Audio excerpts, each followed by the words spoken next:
everyone, welcome to today's grammar lesson. Let's just start by saying this is the sheet we will work on in our video.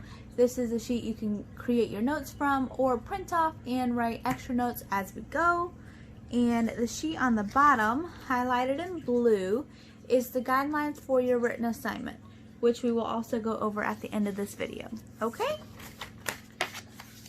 So let's just jump right on in here after I zoom in so that everybody has a better view.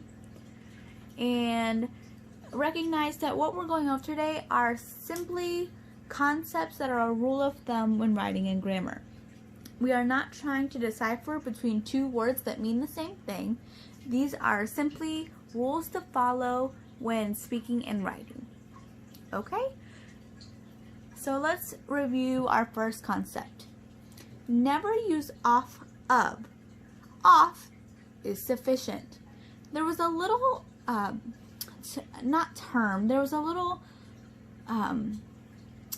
apologize, I'm struggling to think of the word. There's a technique we use to remember that we don't have to add the word of after off. Does anybody remember what that is?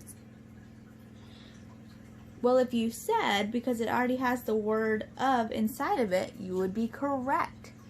That is a rule that I have kind of taught myself. It's not really a rule, it's a technique that I have taught myself, that when looking at the word off, I see the word of, therefore I do not need to add it again inside the sentence. Let's look at some example sentences. Example sentence 1.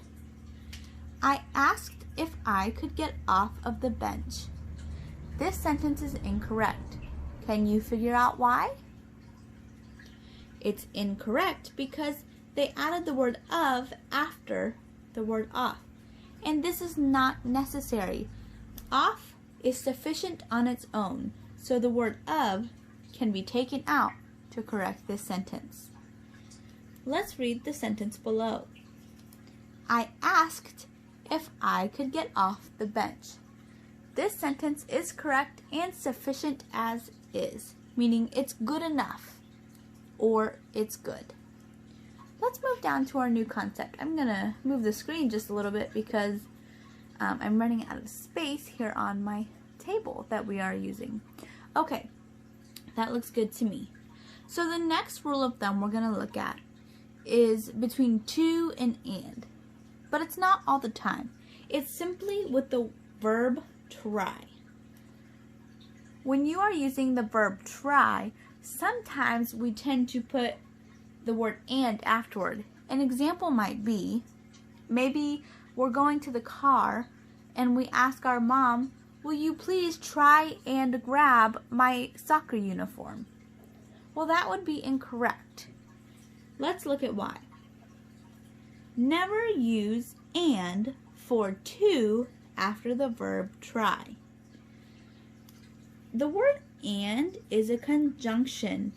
It joins two or more things. Okay? To is a preposition. What is a preposition? A preposition is a bridge word. It connects two things, but it does not join them together. When we are using the word try, we are connecting the verb try to something. We're not joining them together. If we had a second verb, please try and succeed at getting my soccer uniform, then we would use the word and. But we are not joining two things, we are simply connecting them. Please try what? Please try to grab my soccer uniform. Let's look at some example sentences that we were given down at the bottom. Example sentence 1. Try and remember my birthday.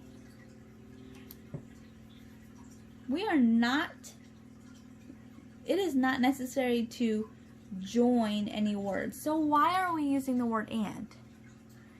That would make this sentence incorrect. Let's look at the sentence below it. Try to remember my birthday.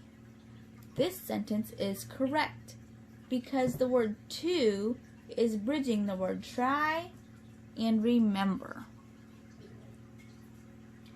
I know on its own, this is a little, what's the word I want to use? It's not hard to understand, but it will take time to adjust and to remember. And that's okay. That's why you should practice with this. Okay, and let's do some practice of our own on our worksheet. All right, here is our worksheet for today. I am going to zoom in just a bit more. There we go. Okay, so first, let's read the directions. Practice. Rewrite the following sentences on a sheet of notebook paper. Replace the blank with off or to. Let's look at number 1 together. Will you please try blank pick up our clothes from the laundromat today? Well, let's see which one fits the best. Will you please try off pick up our clothes from the laundromat today? That doesn't sound correct. Will you please try to pick up our clothes from the laundromat today? That sounds more accurate. So I'm going to put the word to in the blank. I also know to use the word to because we just talked about the concept of you having the verb try and putting and or to afterward. Now, what did we say about off?